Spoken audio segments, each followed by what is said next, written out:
What, am I not good enough to ask? That's cool. What? Am I not good enough to ask for a pen? You're good, Always Mayor. have a pen. You ready? You're ready. Okay, we'll call the meeting to order. If we can stand for a moment of silent reflection and the Pledge of Allegiance.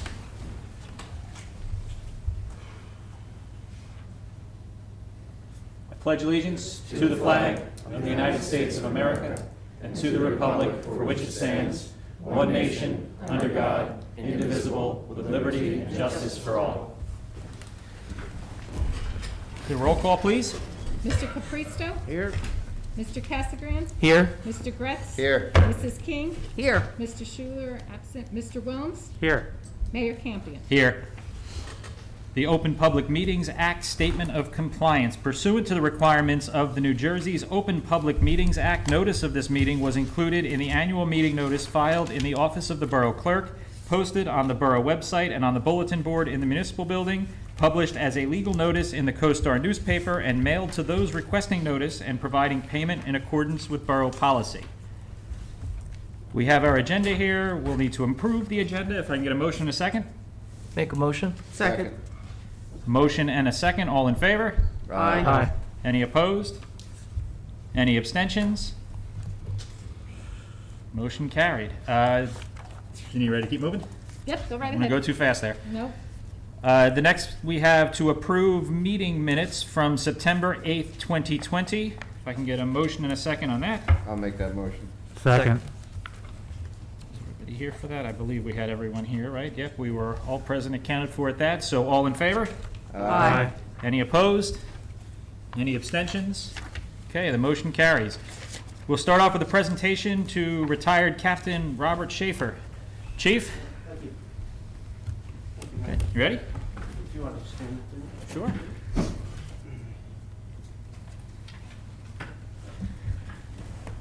You want to come up?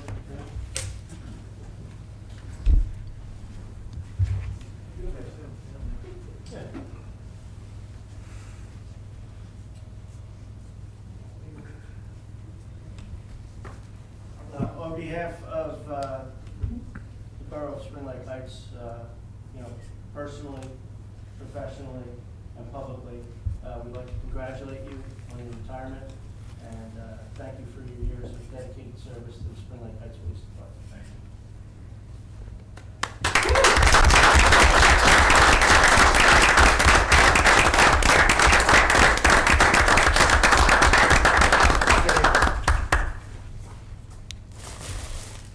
And behind every successful man is a loving wife. So thank you very much for putting up with me.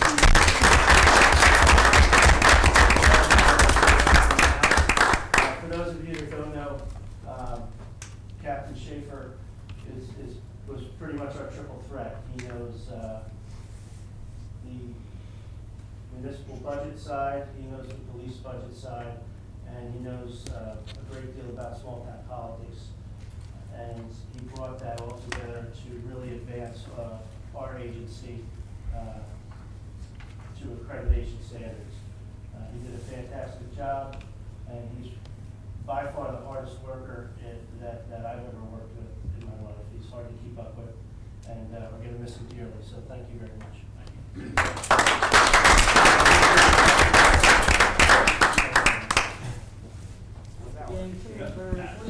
Yeah, that's fine. Yeah, I'll go over here. The microphone is taller than you.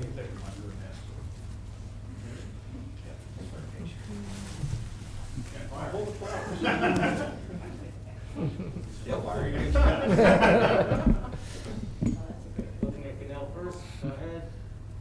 Thank you. Now look at Grant. Now look at Facebook Live. I do have I'm gonna stand over here so I can face the council and the crowd. Before you go, Barbara. Yeah, if you grab the microphone there so Okay. our remote viewers can hear. I think we have the sound working here. Public speaking is not my forte, so I'm going to try to get through this. The first thing I like to do is the thank yous. First and foremost, for those of you that don't know, I've been working in the town for 27 and a half years. I started at the school back in September of 1993. So I'd like to thank the Board of Education. Is Mr. Schuler here? He's not. He's not. Mr. Schuler was actually on the Board of Education that hired me back in 1993. I'd like to thank the mayor and council for all the support that you've given to me, but more importantly, the department, especially in the last couple of years as we've tried to better our department. The front office staff who's had to put up with me over the last 2 years, Janine, the girls in front office, John Barrett, thank you, John. 3 things that I'm most proud of. First and foremost, my family.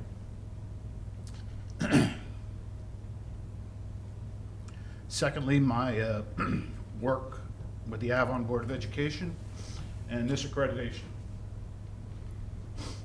You older guys, you know where we came from, you know where we're at now. And this accreditation is, you know, for me, one of the hardest things but most rewarding things that I've ever done. And we as a department and you as a town are better off for it. Without you guys, you know, I got a nice plaque. Mr. Delgado came and gave us a nice certificate for our wall, but without you guys are the ones doing all the work. So you guys deserve the lion's share of the credit. So congratulations to you guys. And finally, mayor and council, don't let him go. When his 25 years are up, do whatever you gotta do to keep him here. I didn't want to let you go. Do whatever you gotta do to keep him here.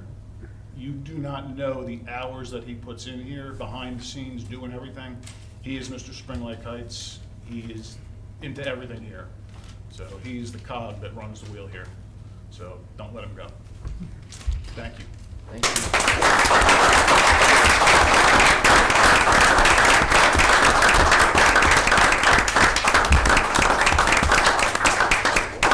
So, Bob, I think this will be the last time we'll have you in the room, so if anybody up here wants to say their kind words, I know I've appreciated working with you over the last few years. I think it's been pretty impressive, and I can certainly echo the sentiment about the chief, but he'll have his moment right now. This is about you and what you've done for us and the guys behind you and the department and the community here in the town. And you know, when a lot of stuff politically lit off and certain climate came out about law enforcement and how certain people felt, it was great to look at our crew here and know that, and I learned going along, that we were ahead of the curve. The accreditations, the accountability, the standardization, the leadership that we had here. You know, I think it's a testament to all of you for having the vision to look forward and doing what's best for our residents here. And it's nice to know that we can be a model for other departments for how things have been conducted here. But I also know that from Saturday morning calls and Sunday night texts back and forth, what you guys have put in and the time that went into this effort, I appreciate every minute you did for it. And like I said, it's sad to see you go, but I wish you all the best going forward. Thank you. So, Ms. King, do you have any? Yeah, I would just like to wish you the very best, Bob. Knowing what an energetic guy you are, I'm sure you're going to get involved into something else. And whatever it is, I know you'll put your heart and soul into it. And all I can say is congratulations. Thank you for all your effort, all your time, all your hard work, and we will miss you. Thank you. Councilman Casagrande? Yes, Bob, we haven't had the opportunity to work together for too long, but I just want to thank you as well. And I also want to note that while the accreditation was an amazing accomplishment, you were also instrumental in getting the department, getting everything together in the joining of the Monmouth County Municipal Joint Insurance Fund. So your knowledge of where everything was in the department was very impressive. So just want to say congratulations and best of luck to you. We're going to miss you. Councilman Williams? Oh, there you go now. I saw it. can. I mean, No, it's all right, it's all right. Yeah, like I said, I don't know if there's really anything additional that I could say that, you know, the rest of the community hasn't said. Let's say you've been here for a long time. I know my younger brother, and you coached Craig in some sport, or one or two over at the elementary school, and like I said, we've all grown up seeing you, you know, as part of the Heights family. We will miss you, but I know you're going on to bigger and better things. Hopefully retirement sets in for a little bit before you to get to go back to work again, but congratulations, and we'll miss you. Councilman Gretz? Bob, congratulations on your retirement. Thank you for being a dedicated servant to our community. There's a lot of things that happened that we've got to work with over the years, some storms and some other things. The dedication that you put into this town is above none else, so I appreciate everything you've done. Good luck in your future endeavors, and, God bless you. Thank you. And Councilman Capristo. Bob, just a simple thank you, really. You will definitely be missed, but your legacy will live on. Thank you very much for all your hard work. Thank you. And our Administrator, Mr. Barrett. Bob, the first time I met you, when I took on the role as interim administrator, was you work in the midnight shift in the evenings, and you'd come in with the chief, and that's how I first got to meet you. And I can't thank you enough on behalf of Janine, the entire team. You're going to be missed. It was great to have somebody who had so much talent that wasn't utilized in the capacity that Ed and you both stepped up to. This department will never be the same, and certainly your focus on detail, on getting the assets that the department needed, this department, I'm sure, will thank you for many years as they move forward. And of course, Captain Matunis has some big budgetary shoes to fill, so you better watch yourself. Thank you very much, and most importantly, thanks for the reliable internet and phones that we now have here. I appreciate it. That was your parting gift to all of us. Thank you.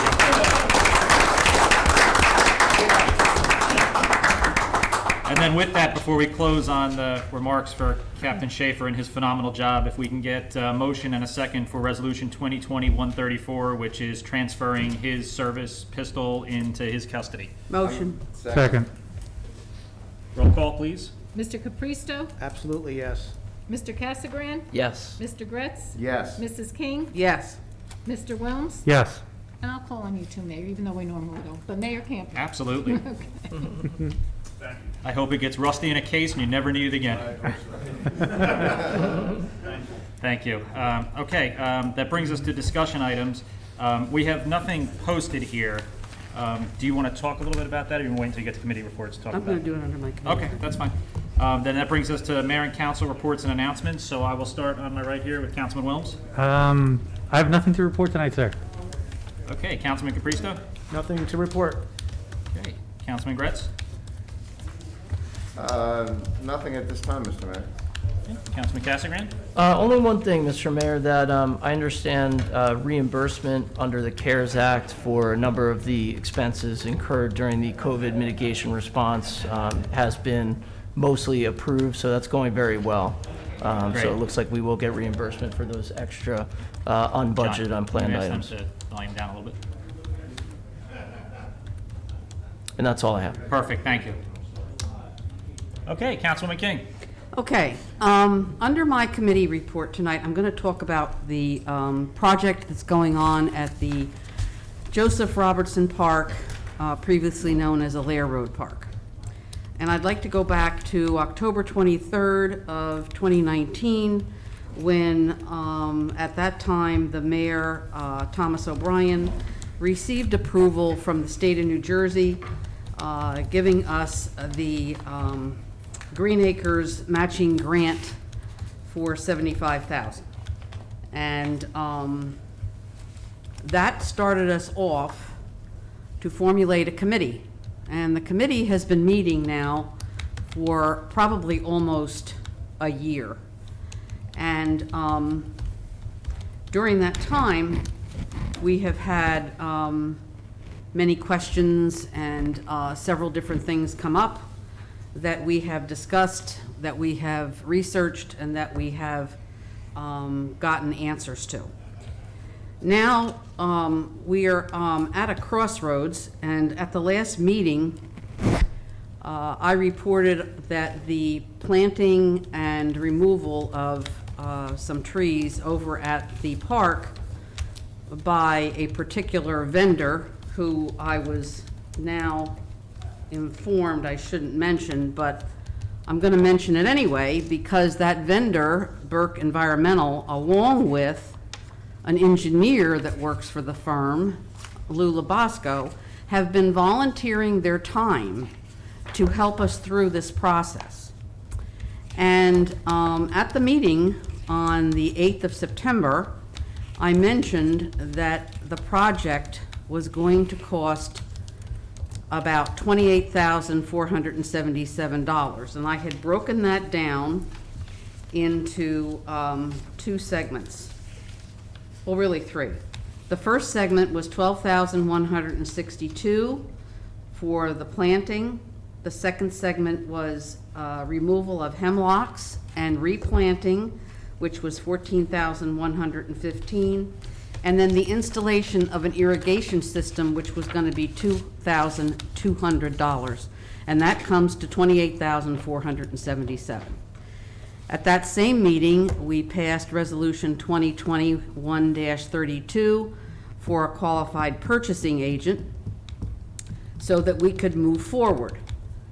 It was mentioned at that meeting that, by Mr. Barrett, that he was going to get together with the borough attorney, myself, and him, and we were going to discuss this matter. That never took place. However, as all of you know, we got a copy of a memo in our packets that Mr. Barrett put together, and I would just like to highlight that the costs are not correct in this. There have been several questions. I have discussed some of this with a couple of committee people who have contacted me because of the last meeting. And so some of this is not exactly correct. However, I did have a conversation with our borough attorney today, and he informed me that there is two things that we need to do. We obviously, the committee has to have a meeting, of course, but we have to decide, do we want to just do this phase and then wait 12 months to start all over again? Or do we want to just go ahead and do the whole thing and try to utilize the $75,000? So this is something that obviously we as a committee are going to have to discuss and decide and see what direction we really want to take. You know, the people have been asking us, they have been getting kind of anxious that we want to get these trees done. What is taking so long? There's various people on the committee that have had different questions asked of them. And I just really think that to come to this point after we've been asking questions on a regular basis, Lisa said she was talking to John, I know I was talking to Dennis, I mentioned a couple of things to the mayor, and I thought through our answers that we were getting and through the progress that we were making, but it took us almost a whole year to just get this one particular phase done, and to now have to do a stopgap and go back to the drawing boards and complete the rest of this project, I don't know which is going to be the best thing, and that's what the committee is going to have to decide.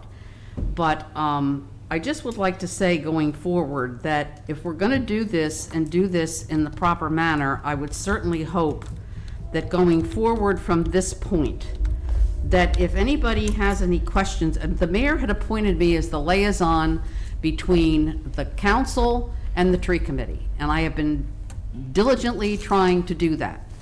But if we're going to have things that are of concern, I think that I should know so I can go back to the committee and I can tell them, instead of us waiting till the 13th hour to do something of this nature, because we really wanted to plant trees before the end of this year. And right now, that's not looking like a promising situation. So if anybody here has anything that they want to say, you know, obviously, my fellow council people, please let me know. But I just think that this is kind of a sticky situation to be in at this time. I'm sure that some people don't understand the relevance of these trees, but right here in the letter that was sent to Mayor O'Brien, it very distinctly says that this project, just let me get the page here. The Borough of Spring Lake Heights is proposing to replace the existing trees at Joseph E. Robertson Alair Road Park that are being removed, which is approximately 200 trees due to welfare and safety concerns. It is the intention of the borough to replant resilient, deep-rooted shade trees in these areas to replace these natural resources of the park. And of course, along with this project, we were gonna put in nature trails, benches, picnic tables, so on and so forth. The total project construction cost is estimated to be $150,000. The Borough of Spring Lake Heights requests a loan amount of $171,700 for the proposed improvements, and we got it. We got the matching grant, and now we're just sitting here. And I did ask Mr. Collins today if he knew if there was a specific deadline on this grant and how long do we have, and he said that we were going to look into that, and I don't know whether he has an answer for me now or not. I don't have an answer, because I got here 10 minutes before the meeting started, but can I expand on what? Absolutely, yeah. Are we in the first of all? Yeah, let's make sure we're focused on the microphone just for the recording and. And are we in the proper form right now? Because are we still doing our? Council report. Council report, okay. Yeah, it's so okay, we can, Okay, as just long want to make as. sure we're good.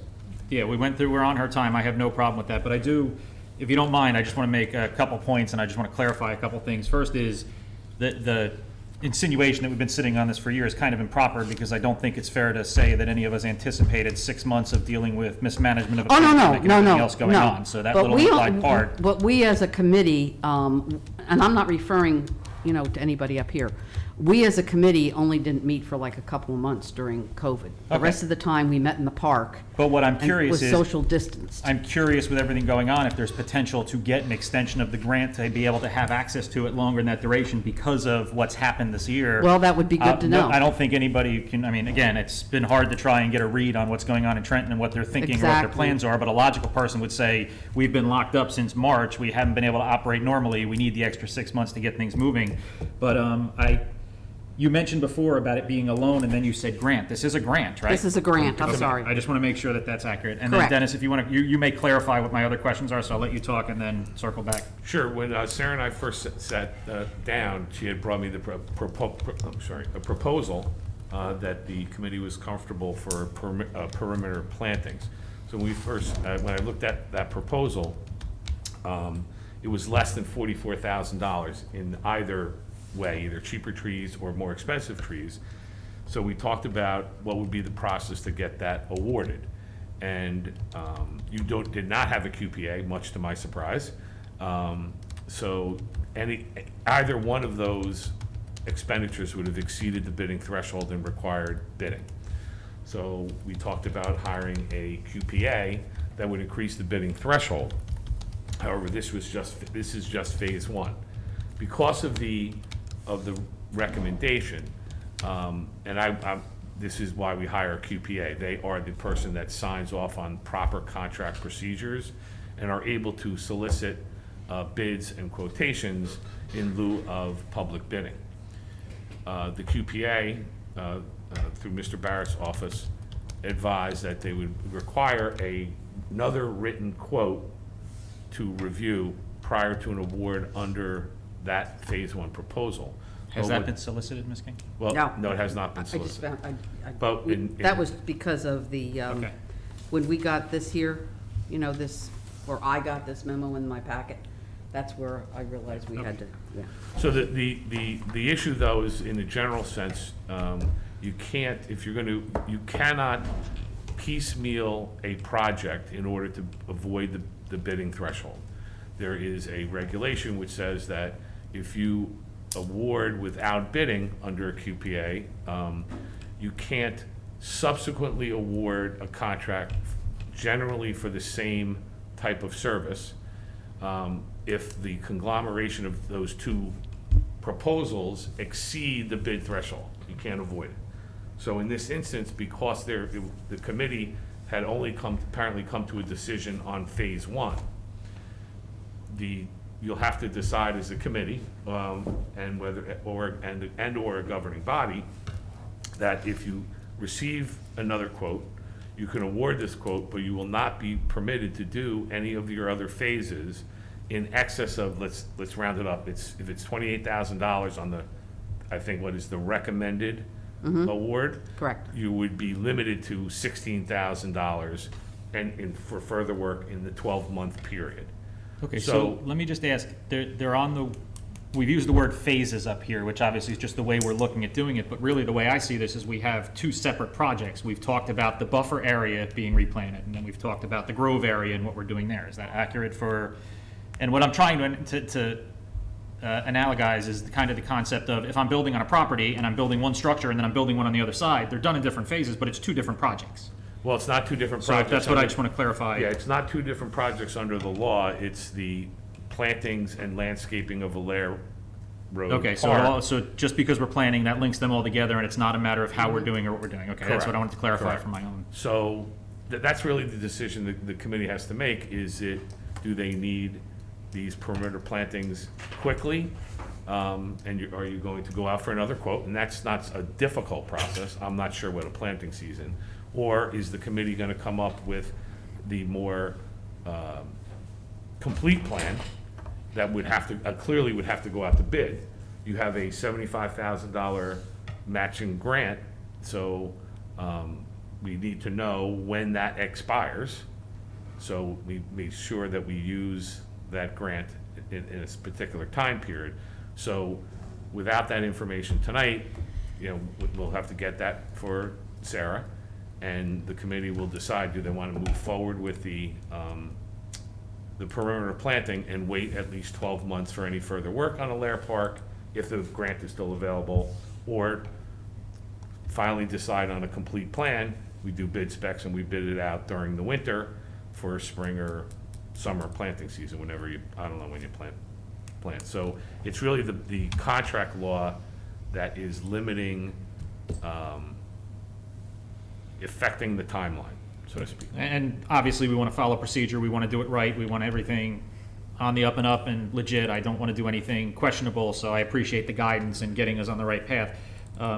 For Ms. King, do you know what the deadline is for planting this year? Is there a drop dead date, or is it purely weather dependent? Well, according to the landscaper that we've been utilizing for his knowledge, he says he really can plant any time of the year, but it's really best to plant like August to no later than November. Okay. And then it's also best to come back and plant maybe March, the end of March, to possibly into the end or the beginning of July. The 2 months in the summer and the 2 months in the winter are kind of, you know, like sketchy. But he said he can, or not, well, anybody could plant if it's done right. That's the whole key, is it has to be done right, and we have to have irrigation.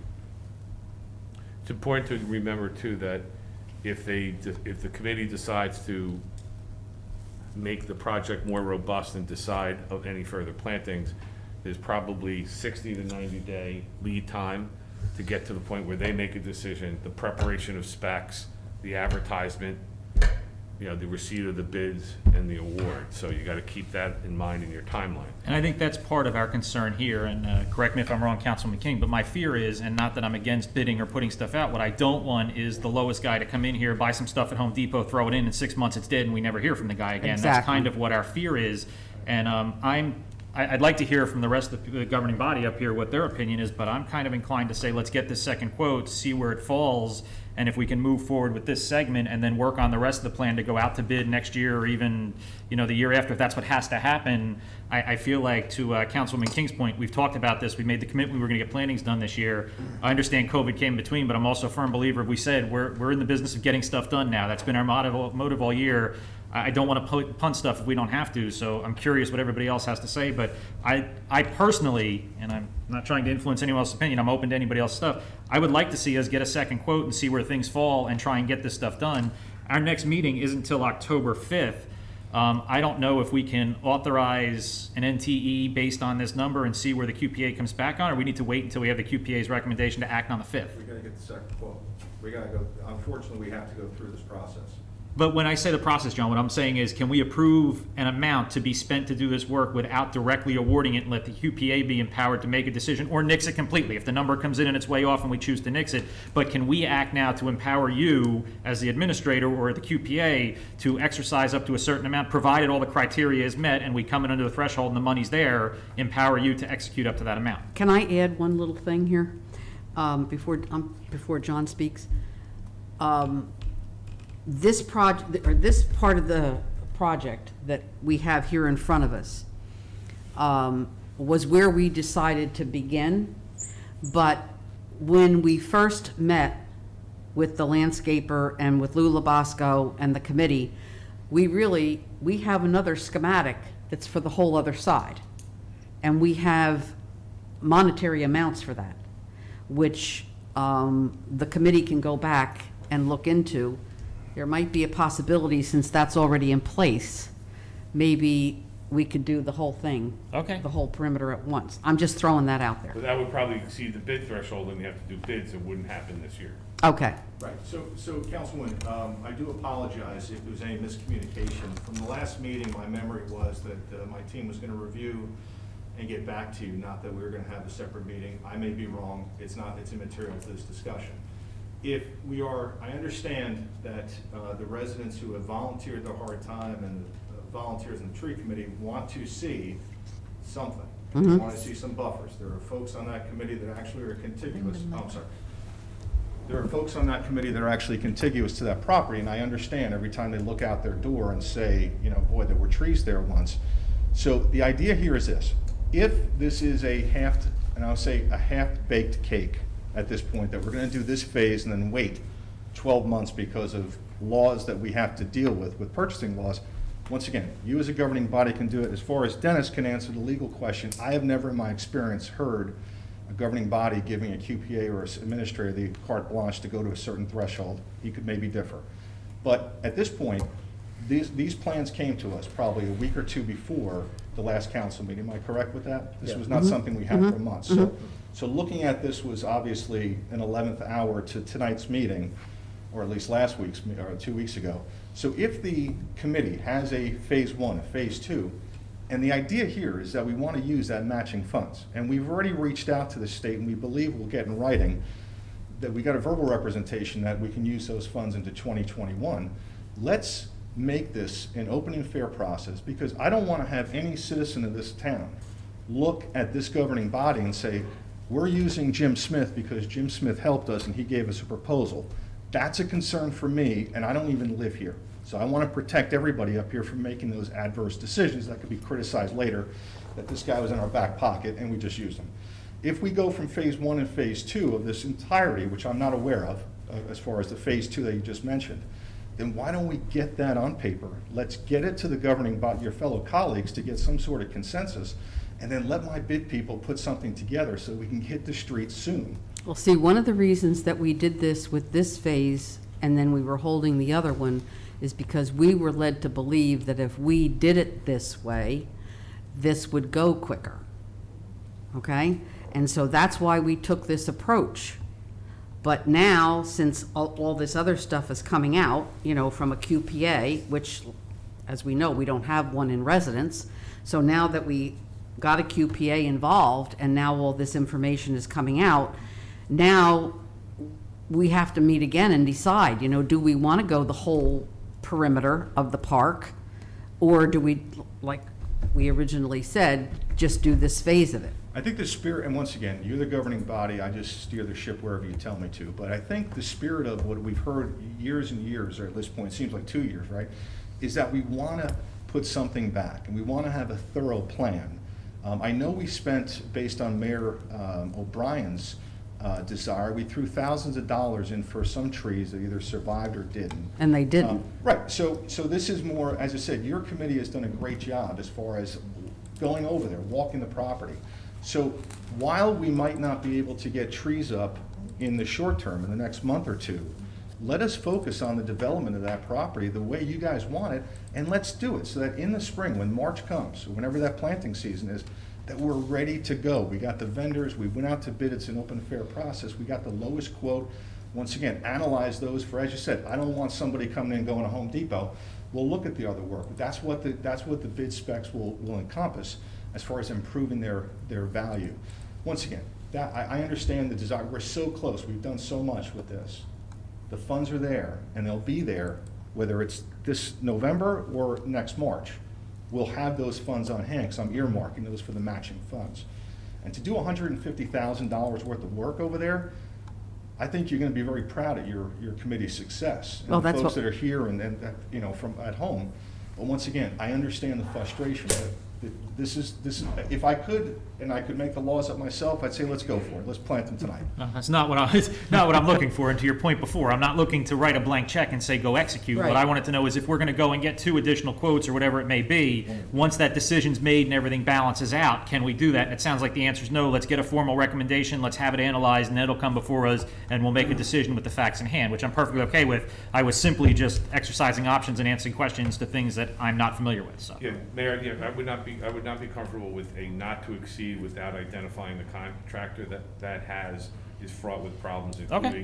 including that someone may even have a conflict who votes yes for that resolution, but we hire somebody that they had a conflict with. Well, I guess my thought is on that would be vetted out between our legal counsel, our administrator, and the team behind the scenes with the QPA, who's going to do it anyway, which is then going to bring us the recommendation. So basically, we would go off your recommendation, knowing that vetting process was done and vote. So my thought was, can we just empower you to do that now if all of those things come in a row? But if you're not comfortable with that, then the answer is no, and we move on. That's easy. Plus, we have pay-to-play issues. We have That's fine.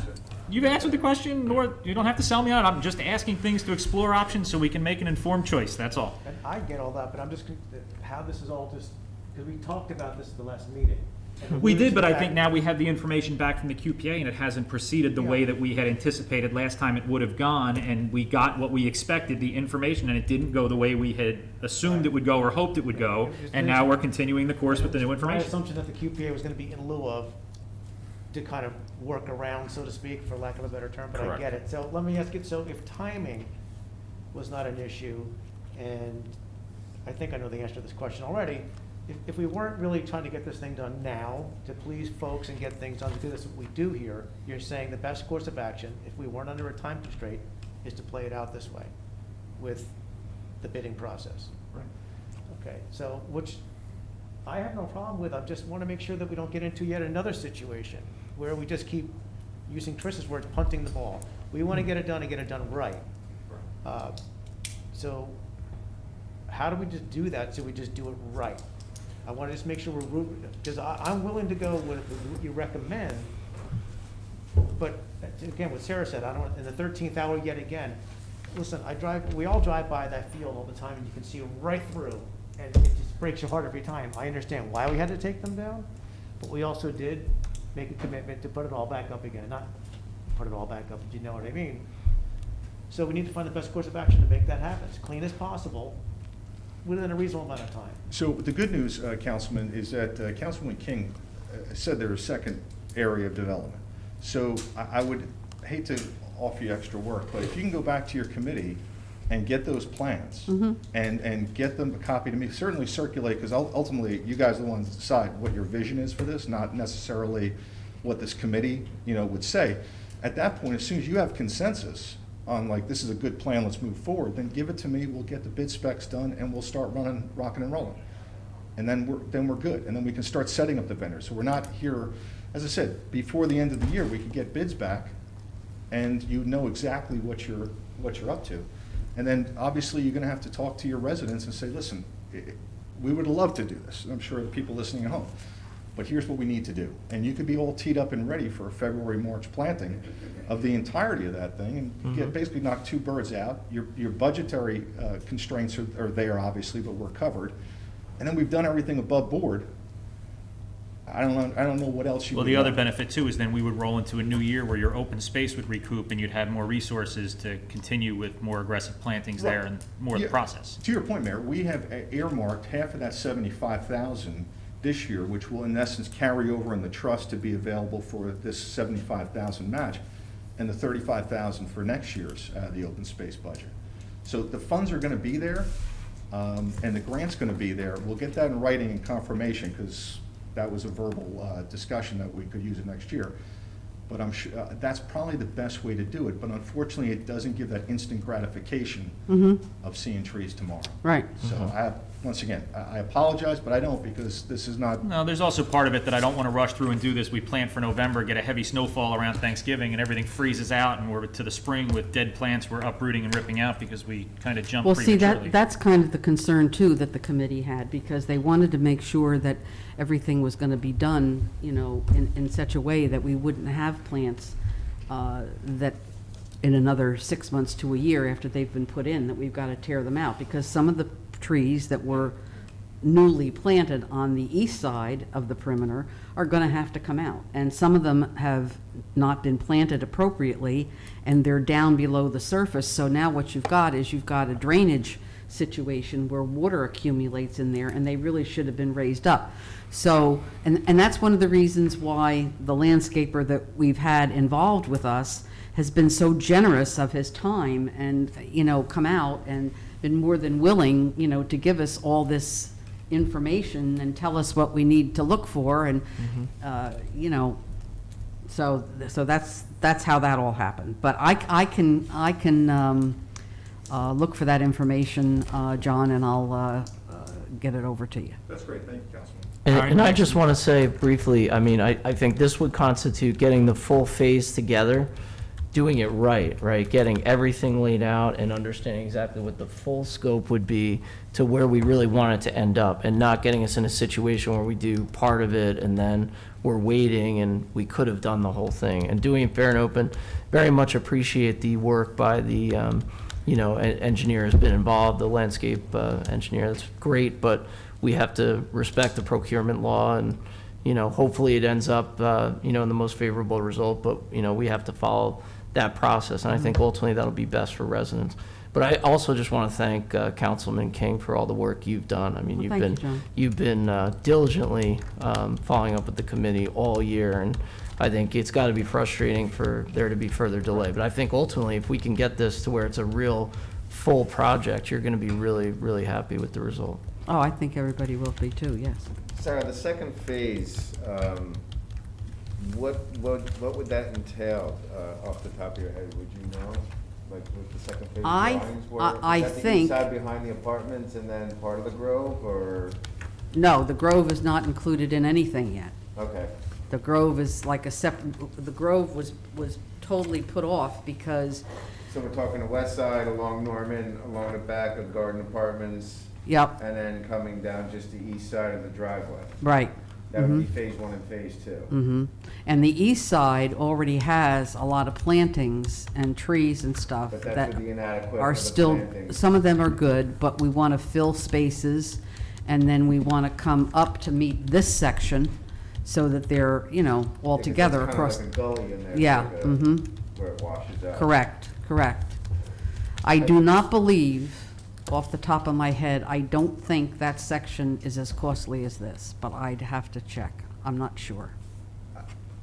Again. And the I- only reason I say that is because, I didn't mean to interrupt, That's okay. is because we were gonna do fill in there, because there is the gully. The landscaper said we need to fill that in, we, you know, get that raised up, so that there wasn't that big incline there and the collection of water, and I think the mayor said at a meeting or two ago that there was deer hanging out in there. They're back there, and they've been active now as we're getting to fall time, and they're around. You can see them in the evenings and early mornings. Oh, yeah, but, Echoing off the other councilpersons, knowing that you have that second plan in place, knowing that at 28,000, we're not even scratching the surface of the funds that we have available to us to do a complete project. It may take another 2 years to get some sort of plan in place for the Grove. I would say, you know, again, as much as I want to see plantings go, I would rather see everything go in one shot, then we can focus on what are we going to do with the rest of the park. John gets back to us with the state on how much of an extension are we going to get for that grant to sign that contract. I think it's just better off for us to, why rush something in another month and a half when even so to follow the process, John said 60 to 90 days, you're already past the planting season to do only half the project, then you have to wait a whole nother year to do the other half, and then you're gonna be another 2 years down the road to do the next phase. Let's just do this phase right, even if it is the spring. Bill, you gotta make sure you're talking to the microphone there. Even if it is the spring, we get everything done at once. Agreed. Okay, we have a meeting, our next meeting is October 5th. You want to plan on a presentation there for the rest pending where you are? We can just pencil that in, and if that works, we'll do it. If you're far enough along, if not, we can move it to the meeting after. Sure. Janine, can you just add that to next meeting for October 5th? We'll do a presentation on the rest of the planning, sir. Okay, does anyone have anything else under mayor and council reports and announcements? I have nothing else now, so that brings us to our public comment section for any item on the agenda or anything on your mind. If I can get a motion to open public comment? Make that motion. Second. All in favor? Aye. Any opposed? Any abstention? We are open for public comment. Anyone has anything to say? Come on up. It's great to see you. It's been a while. Hi, Ann. We finally get back together. Anna Kuntz, 2005 Parkview Terrace. There's a couple of things. One is, I've been talking to Chief Gunnell, who has been very diligent with the lights that are JCP&L that are out. They're all out on our side of Parkview, Greenwood, Windsor Terrace. It's with kids riding their bikes, people walking their dogs at night, and the deers. And he has even sent things, I don't know if Mayor and Council or Mr. Barrett can do anything to help him in getting JCP&L to get those lights on. It's becoming very dangerous. I just got a new puppy and I've been walking him at night, and I mean, it's pitch black. I'll follow up with him after the meeting, then I'll get the list and I'll send it to Mike. He's been very diligent, and he's also contacted them, but they're just not doing anything, and this is. It's no different than when we have a storm or anything else. At least they're consistently awful, but I will follow up and stay on them. Security reasons would be that. Yeah, I absolutely will. Thank you. Yeah, that's one of the things. The other thing is with regards to the Grove and all the volunteers that have taken their time, and Mrs. King, Councilman King, doing this. My concern with this is, I understand the process. We've been in communications the whole time. This is kind of like all of a sudden it's a stop, and it's kind of disheartening. But my thing is that who's going to pay, or where is the money going to come from to pay to have drawings done? All these people have done this by volunteer. So is there money, or is there something to have all these drawings done? Because these people who have given us drawings have done this as a volunteer. We've not paid anything out. Everything has been a volunteer. We put a lot of time into this, and you have a great group, you have a great representative, but now that this is happening, that's a question I have, is who's gonna pay for drawings? I have to use the mic, I Okay, apologize. no, No, please stay here. Not that close, right? No, I'm teasing.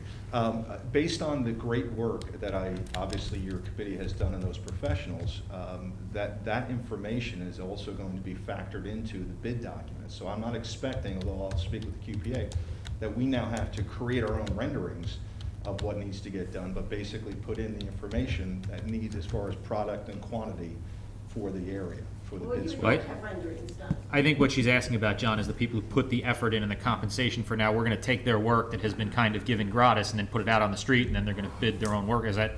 Well, no, we're gonna get a second bid, and also those drawings that we have are not completed. Okay. I mean, they have to be done, but that person who's been doing it as a volunteer, I mean, we can't go back and say, okay, can you do this on your computer for all this, tell us what we're gonna plant and everything else, and not get reimbursed on something? I mean, do we now pay? Do you understand what I'm saying? Maybe I'm not clear.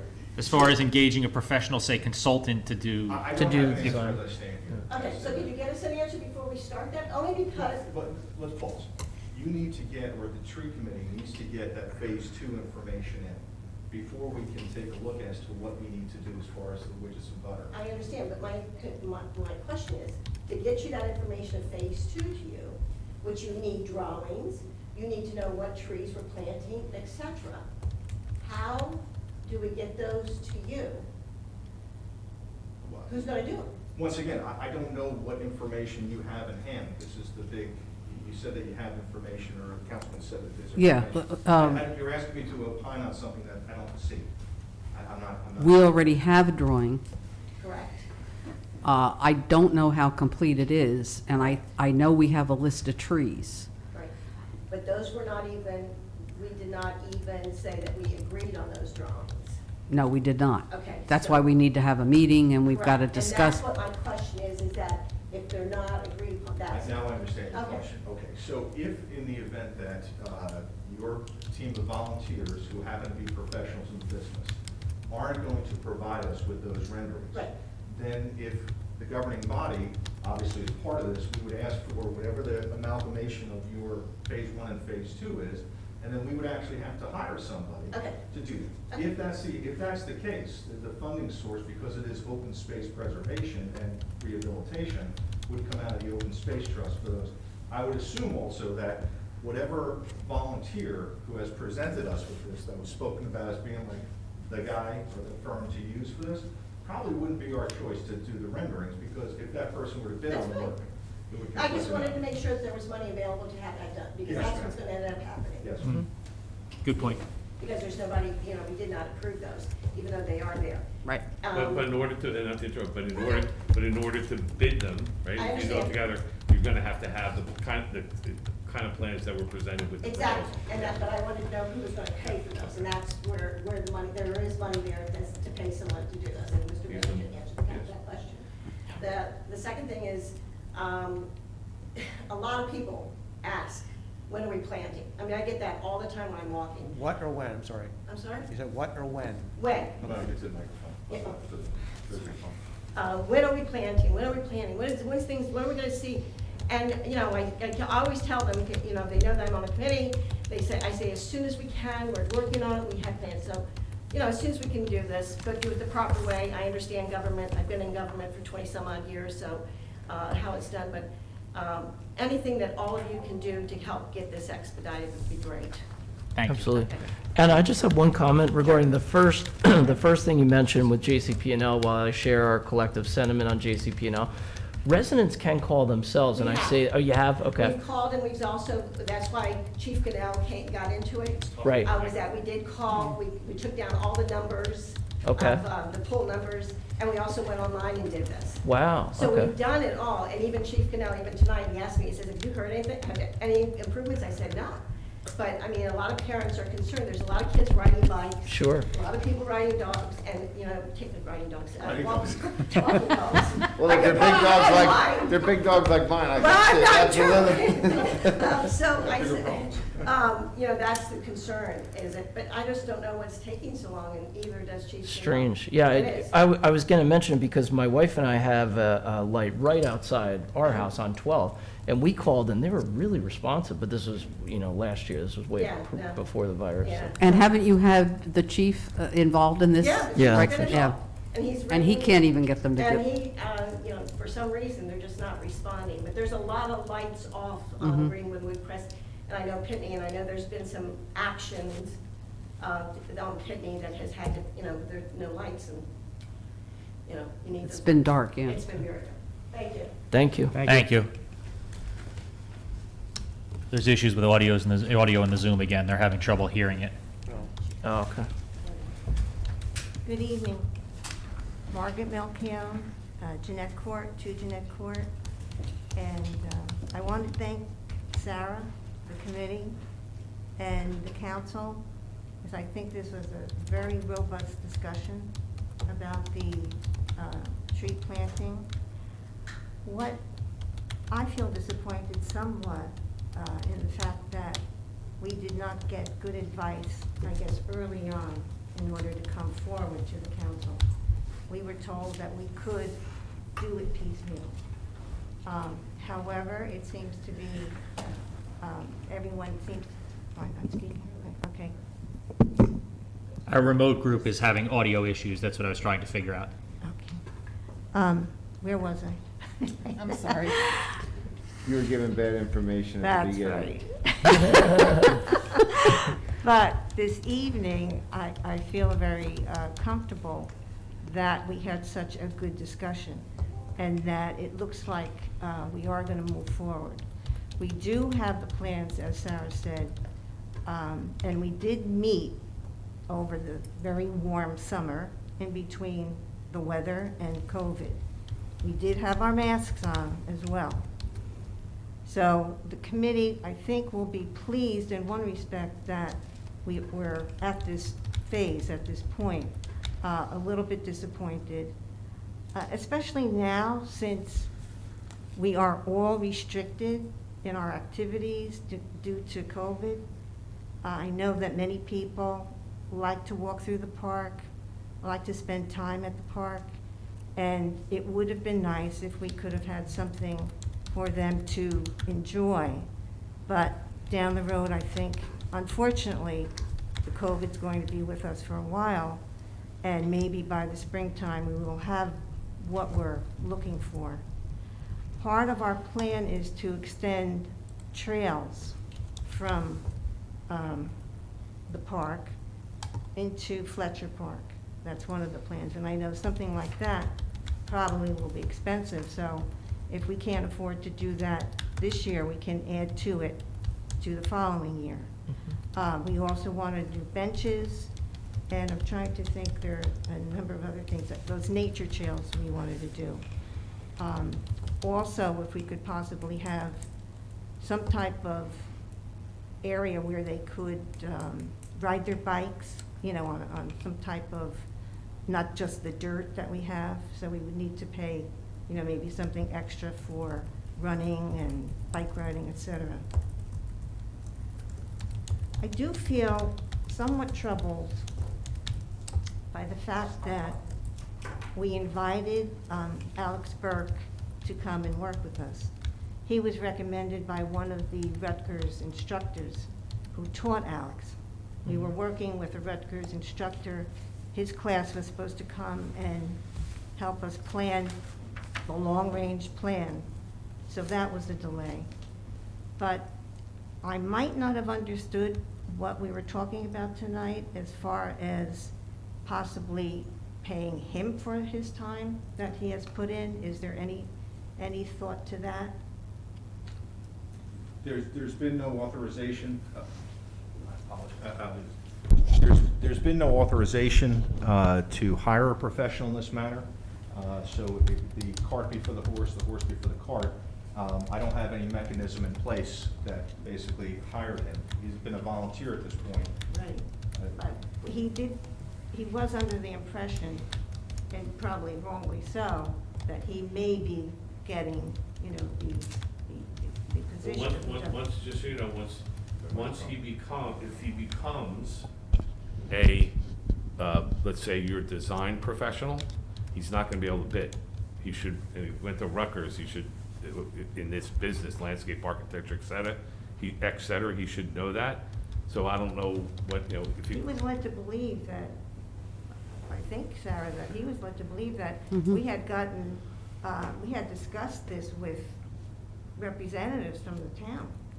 And He because of that, also was working in the beginning, he was working with this professor from Rutgers who had his class that was going to come in and basically completely do the Grove section. He wasn't going to, the class wasn't going to do the perimeter, but they were going to do the Grove section. Now, the concern, what Peg, I think, is getting at here is that these sketches that we have all been prepared by him. So now, but we haven't paid him anything. He's done it as a volunteer.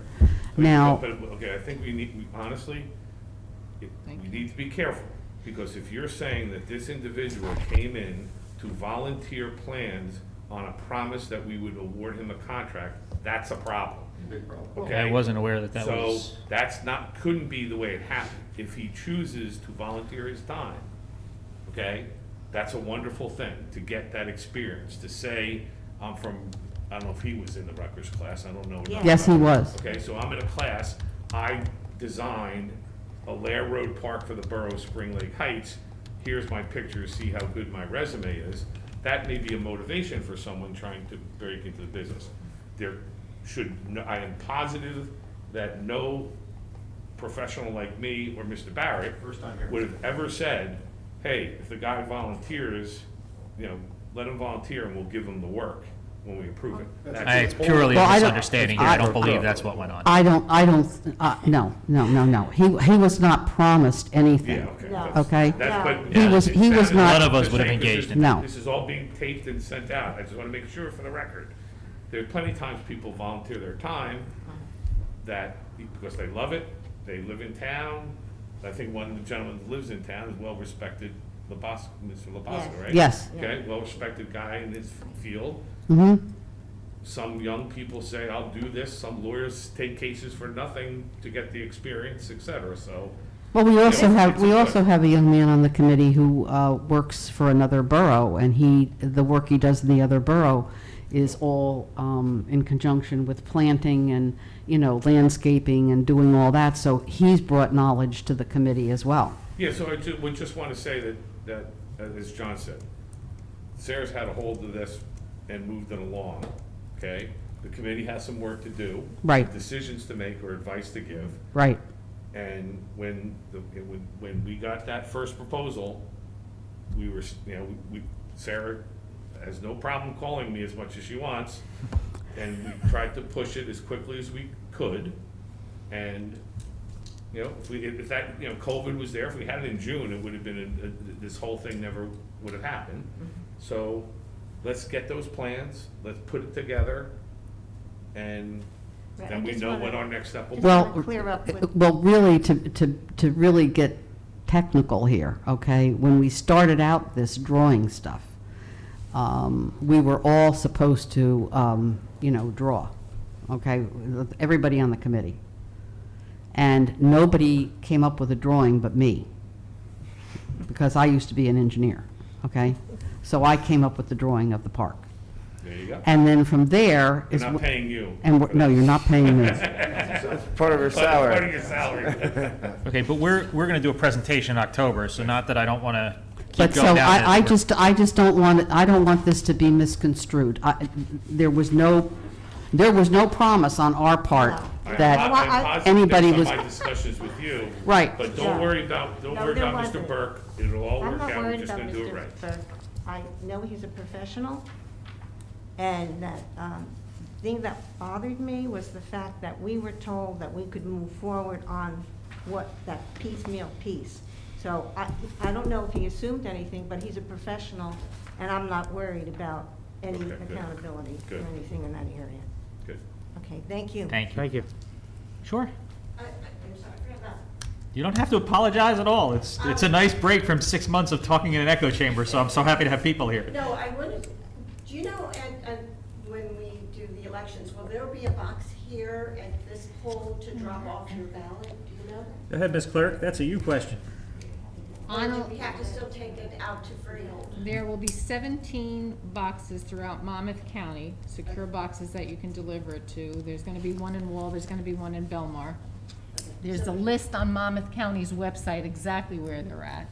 On Election Day, a voter could hand deliver their mail-in ballot directly to a poll worker in this room. Okay, so there's not gonna be a box here in this? No. Okay, all right, thank you. We have nothing else. I see no other hands. Eileen, did you have anything? Just quick on this. I thought years ago I had heard. Eileen, excuse me. I'm sorry. I'm coming up. Hold on a walk. While she comes up, just a reminder for everyone that hydrant flushing started this evening, so they'll be doing their flushing at night. I don't remember what time that starts. Do you, anybody remember off the top of their head? I talked about it last 7 week, but o'clock. starts at 7 o'clock, so you might experience discolored water and low water pressure while they're flushing in your area. If you do get discolored water, just run your cold tap till it's clear. That's it. And don't do your laundry. That's right. Good point, yeah, that's a good, especially your whites, yeah. At least that's your whites. Eileen Eilenberger, 1213 Pond Road.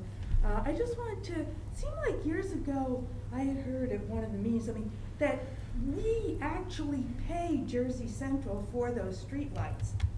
We do. So why are we always having such trouble, if we're paying them for these lights? Why I aren't promise they you I will paid? find out in the morning. Yes, you will. This has been going on for a while. Yep, no, it's okay. We've had a It's- streetlight by us a couple of times that was out for like a year or two.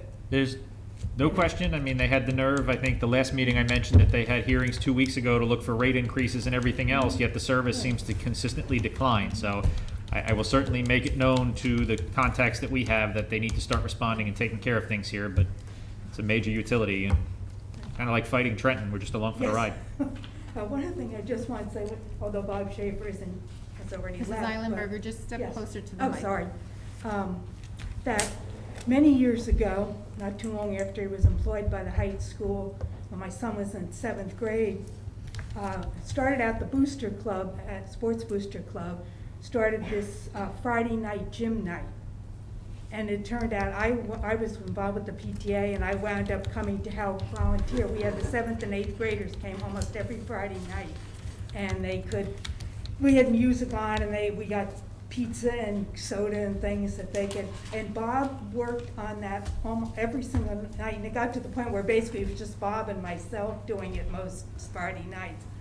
But he was so good, and it was one of the best things that I've seen in this town for that age group ever. And when we did it over at the school, it was really nice. But I just wanted to thank him again for, doing that for that Definitely year. tough shoes to try and fill. Yes.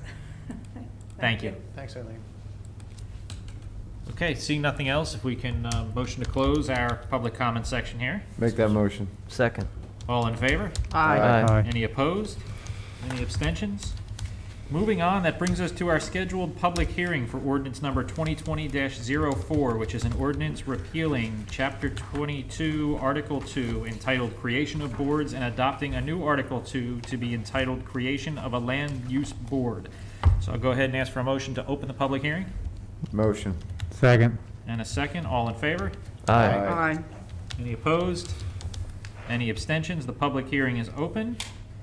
Anyone have anything to say or offer? Well, can I say something first, Eileen? There, in the final format, I received some comments from the chairperson of the planning board correcting various format changes, like You're an amazing proofreader.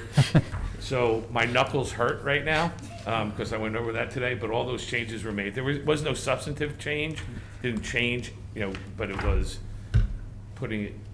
it was amazing how many people looked at it, and I skipped a number somewhere. And if you got it right the first time, Eileen wouldn't have to fix your work. That's correct. So anyway, those changes have been made. Did you put in the meetings section? What is the meeting? Eileen, could you come up just so everybody can hear on the recordings? Yeah, there was The remote, I'll make a few comments. No problem. that's okay. Yes, Eileen Eilenberger, 1213 Pond Road.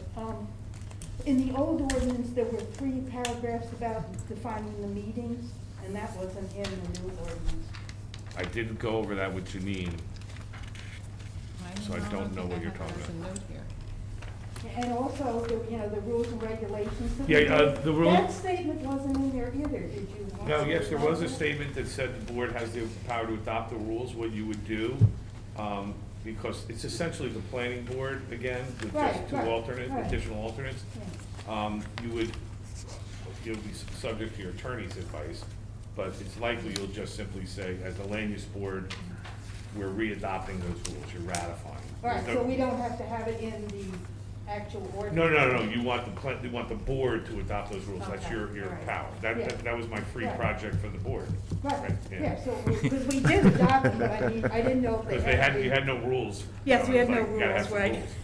rules. But all Yeah, the other but things there that was, changed, I clarified, because it's interchangeably, I call it a land use board, so everyone Right, knows that mhm. it's a joint board. Right. But we clarified with the references to Yeah, planning boards, right. corrected the format. Mhm. And what I did was drag those variances together when they're acting as a zoning board, corrected that grammar. Yeah, there was a section in our old ordinances, was 3 paragraphs about how our meeting is, how the meeting was, it was under meetings, and it was how the meeting is. The reason why I omitted that was because your rules will govern Oh, your our conduct rules of now the cover meetings, that? correct. Okay, all right. More extensively too in the rules. Right, okay. Yeah, I didn't actually look at it that closely, I just saw it. You killed me. As I said, my knuckles hurt. Sorry. No, I don't like to see untidy ordinances. That's right. No, but I just wanted to say a few words on the, on combining pros and sort of positives and negatives of, that I see as, I think it's a positive that in some ways, this way, we know that the master plan is always being followed. We have, if we see issues with ordinances, like the two boards aren't, maybe we miss one or the other, we don't come to the council to ask for a new, an ordinance to be changed or added in those ways. But some of the kind of, and I know that Chris brought up that, it was a savings in money, which I'm sure there's a few areas where it's saved, but, all of our professionals are basically paid by the applicants. So that's not really that big of savings. Obviously the board members aren't paid, so that's not really a change. And we still have the same number of cases. We're not reducing applications. So you still have the attorneys there the same number of hours. They may be coming different days, or maybe not paying their transportation back and forth, but other than that, they're here the same number of hours. Our secretary's there the same number of hours. The engineer is doing the same work. We have to look at all same applications. None of that is changing. So that's always the same process, whether it's one board or two boards. But the other thing is that also, we generally, especially on the planning board, usually we only hear, unless it's a very minor change to something, one application a meeting. And sometimes it carries over to a second meeting. Well, that means that if an individual resident would like to come forward with change to their house, they may have to wait 2 or 3 months to get on the agenda. Or if it's the other way, if we put the residents on, then you have a business waiting for a couple of months to come before us, because, even the residents, usually that's maybe one session. So to me, it just seems like maybe we're kind of giving a little bit less for our residents and our businesses if we have a combined board where now, they have a better opportunity. It's true this year, we didn't have as many things before the planning board, but that was partly because the applicants, for a variety of reasons, were moving their, they just weren't ready to come forward at the time. That's, and the other thing is, by combining them, while down the road it won't make any difference, but right now we are going to have to tell at least 4 people who've been serving on these boards that, we don't need their services anymore, which I kind of hate to see. If citizens are willing to come forward to give of their time, I hate to, don't like to see them being told that, well, we don't need your services anymore. But, I don't think it's not that I totally disapprove of it, I just thought I'd present what I see as, from my times on the board, as the positives and negatives of the two things. That's all I have. Thank you. Thanks, Elaine. Thank you. Anyone else? I put the link in YouTube that has the audio piped in, so you could have seen it, Fred. I'm sorry. I tried to fix it as best I could, but I want to keep the moving going. There's actually... Every time you moved over here, I could hear you, and then walked away. I think it's the plug on the computer there and the microphone Mr. Wilms posted. So I shared the link in there. The YouTube channel that Mr. Barrett had set up with the cameras is hard piped in, but I want to leave the Zoom so that we can interact and I can get engagement from people at home. So once we're done tonight, I'm going to bring somebody in who actually can make this work properly, so the option's there. But the YouTube channel, for anybody to know, streams directly, is piped into everything. The audio works. You could hear it. I just had to share the link with you. So I apologize for that, but thank you for coming over. Did you have anything to comment on while we're in the hearing here? This would just be on the ordinance, Mayor. Just on the ordinance, yeah. We're talking about the... My name is Fred Manger. I'm 61 Wickham Road. I guess, I think it's a great idea to combine the two boards for the savings of money.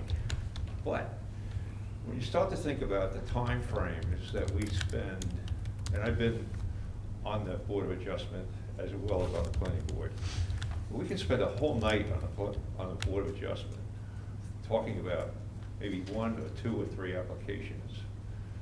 And then on the planning board side, we could be there for not only one night, but 2 nights or 3 nights. And that means that and 3 nights is three months.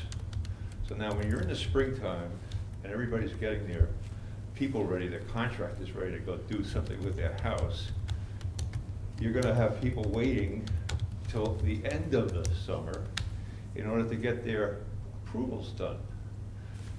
I think that could be rectified if we can get to like 11 o'clock, if we go from like 7 to 11, both on the Board of Adjustment and on the Planning Board. And we have Board of Adjustment for, say, 2 hours or 2.5 hours, and then another 2.5 hours after that for Planning Board operations. So everybody gets a chance, and everybody gets a timely consideration for what they want to have done. The meeting schedule, is that something that can be adjusted? I mean, I know we meet once a month now, but if we knew we had heavier months, could we add maybe an every other week and add another meeting? Correct, yes, yes, sir. Absolutely. Okay, I so, think that probably would be a good idea. Yeah, as a matter of fact, that might work very well to have two of these land use meetings a month. Fred, I could tell you that many boards do an annual notice of 2 meetings a month, not necessarily, because you only have to advertise once for them, and they cancel ones that are not needed. Many of the combined Just a thought, boards, yeah. many of the combined boards also set the limits on hearings. So if you do a 45-minute presentation, if you're a homeowner, if you're not done within 20 minutes, you're going down, and it just moves it. But that's something for the board to decide. and I think, Fred, in my short time, I've seen some of that where things kind of carry on, and I know we want to listen to them and give them the opportunity, so don't say, hey, you cut me off, I would have got there. But I think if they come into it knowing where that time block is, and they don't have an open end to just kind of ramble and keep rehashing the same stuff in different forms, hoping No, it they gotta sticks. cut them down when that Yeah, I happens. think if they get told their block and they get locked in, look, you're coming in from this time to this time, when you hit your time, you're punted to the next meeting, so get it in. I think that's fair to everyone. See, some of what's happening here is that we have a lot of odd pieces of property, 50 by 100, 150 by 50, some of our really small postage stamps pieces down wherever. And the Board of Adjustment is saying, hey, I'm gonna adjust the zoning for you in order for you to be able to do what you like. And on the Planning Board side, it's like we have this piece of property, how can we most advantageously use it or separate it or do whatever we want to do with it. So in this case, what's happening is it takes some time to be able to digest those things. We have something in front of the Planning Board right now where they're coming to us with something and we're thinking about, whether it looks okay or not. I mean, next meeting, I already have a Plan B idea that maybe we should address. So we may walk out of there with a Plan B or a Plan C, who knows? But this thing might take 3 months, 3 successive meetings to take care of. So I think your idea of having more meetings per month is a great idea. But they're empowered to do that on their own in the That's ordinance. their- That would that's their come, call. so It's not us. you are totally It's their empowered to call. promulgate those rules and set your meeting stuff as part of that board. I Assuming know. you're going to serve on the combined board. I know, but we're in the newspaper, we're into this, wherever we got a budget for the attorney. I mean, we have all these things that we kind of like. But that's something, the ordinance passes, that you might want to have discussions. The combined board doesn't go into effect till January 1 to make it, a much cleaner break. Yeah. So you may want to have those general discussions, but that's certainly up to the chairwoman. Right. Eileen's still the chairwoman, right? Yeah. Yeah. Thank you, Fred. Okay, good. I appreciate it. Thank you. Nice to see you, Fred. Thanks, Fred. Seeing nothing further, anyone? No? Anybody up here have anything? Well, let's move to close the public hearing, then we can talk amongst ourselves. So I get a motion to close the public hearing. So moved. Second. All in favor? Aye. Any opposed? Any abstention? Okay, the public hearing is closed. Any final discussion before we motion to adopt? Okay, no discussion, if we can get a motion? Make a motion. Second. We have a motion, a second. Janine, if you could roll call for the ordinance, please? Mr. Capristo? Yes. Mr. Casagran? Yes. Mr. Gretz? Yes. Mrs. King? Yes. Mr. Wilms? Yes. Motion passes. Wonderful, and thank you, everyone, for your Thank you. feedback, Fred, Eileen. I appreciate it very much. Okay, that is the end of our scheduled public hearings. That brings us to our reports, notices, and correspondence. I'll read through just on title real quick what we have here. Spring Lake Heights Police Department's August 2020 report, the Spring Lake Heights Municipal Court report, August 2020, the Spring Lake Heights Spring Lake First Aid Squad report, August 2020, Spring Lake Heights Fire Company Number 1 report, August 2020, JCP&L's public hearing for September 21st, 2020, reference to service charges. We have 4 resolutions opposing an all mail-in ballot. We spoke about that last meeting. I think we're all in agreement on that, but it is the situation that we're dealing with, so it's very important everyone gets out and exercises their right to vote and get your ballot and turn it in. And then we have 2 Spring Lake Heights Board of Adjustment public hearing schedule notices. Is that just a copy of, repeat of the same, or are those 2 notices for the 23rd? No, I apologize, I should have put the zoning, but they're 2 different. Okay. No problem. And then we have the New Jersey Transit Public Hearing, October 13th, 2020, in regards to senior citizen and disabled residents assistance program. We have no ordinances to introduce tonight, so that brings us to our resolution section. We have our consent agenda resolutions, which are covering 3 resolutions, 135, 136, and 137. We'll vote on them all at the same time. One is to designate members of the fire company, the other is to refund an overpaid or canceled water sewer charges, and the other is the release of designated escrow accounts. Does anyone need to pull anything out of there? We're good to vote together? Okay, if I can get a motion and a second? Motion. Second. Have a motion and a second, all in favor? Aye. Any opposed? Any abstention? Okay, that carries us on to our individual resolutions here, of which we have 4. The first one is Resolution 2020-138, approving change order number 3 for the pump station rehab project for a total amount of $4,500. Make a motion? Second. Have a motion and a second, all in favor? Aye. Aye. Any opposed? Any abstentions? Motion carried. Next, Resolution 2020-139, authorizing the release of the designated performance bond for Shorelands Construction. Motion. Second. John, what project is that for? Do you recall? Pump station. Oh, yeah. That's still the pump Pump station. station, that's what I thought, it's all related to the pump All station. the Okay. same project. That's what I thought, I just wanted to clarify for people, so this is all related to the pump station rehab project. Right. Okay, a motion on that? We have. We have Mr. motion second, Gretz okay, and all in Mrs. favor? King. Aye. Aye. Any opposed? Any abstentions? Motion carried. Next is Resolution 2020-140, which is authorizing the acceptance of their maintenance bond for the same work from Shorelands Construction. Motion. Second. Motion and a second, all in favor? Aye. Any opposition? Any abstention? Motion carries. Resolution 2020-141, approving payment of the bills list, September 18th, 2020. Make a motion? Second. Motion and a second, all in favor? Aye. Any opposition? Any abstention? Perfect, that's everything we have here on the agenda, so if no one has anything else, I'll ask for a motion to adjourn. Motion. Second. Have that motion, all in favor? Aye. Any opposed? Any abstained? Thank you, everyone, for your participation. We'll see you in 2 weeks. Our next meeting is October 5th at 7 PM.